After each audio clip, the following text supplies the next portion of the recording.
If you've been with me on this channel for a while, then you know that I've conducted a series of interviews with sales pros. I've done these long form interviews to give you insights, ideas, and techniques from veteran professionals in the world of sales.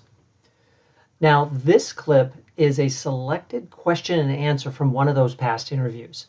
And it's a point that I want to highlight to help you to gain a new idea or new technique that you can apply to be more successful in sales. If you've watched the whole interview, this will reinforce a key point.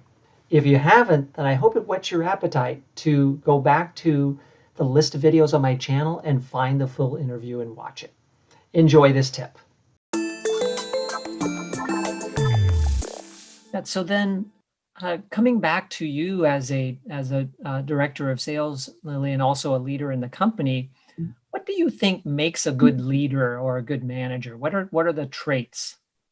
Yeah, that's such a great question. I think it's a little difficult to determine if there's like one definition for a good leader or manager, but I do think some of the things that at least I attribute this to, hopefully, is maybe listening. You know, making sure that you're really paying attention to what the team is saying or asking for. If there's multiple people that seem frustrated about the same thing, you probably want to listen and hear what that is.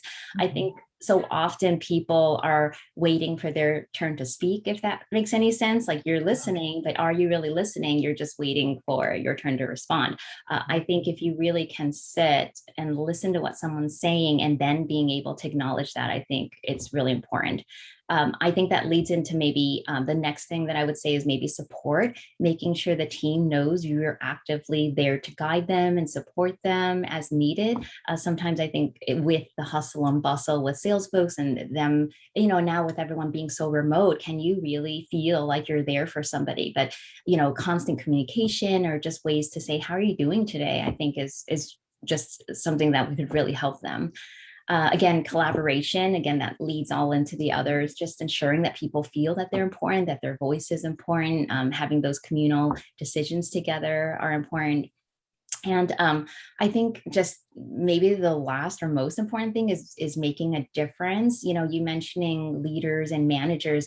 I did hear once, and very recently, like Tim Robbins, which, you know, again, inspires me as well as you, Michael.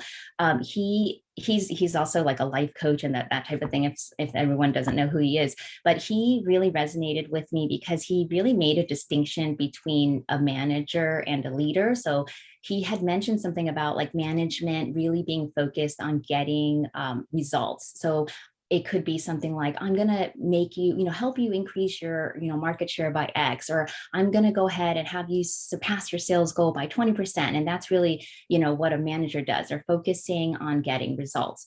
But he mentioned that leadership is producing a standard in someone so that even after I'm gone, they can use that standard to live by to produce higher level results like forever. So imagine like a leader that like changing someone's mindset, being able to make someone so much better that they're going to use that and instill in them that piece forever. And like that would be a dream of mine, to be able to, you know, help so many people out that if they progress to their next role or whatever they're doing, that they can learn something that I taught them that makes them a better salesperson, a better person, whatever it is. Yeah.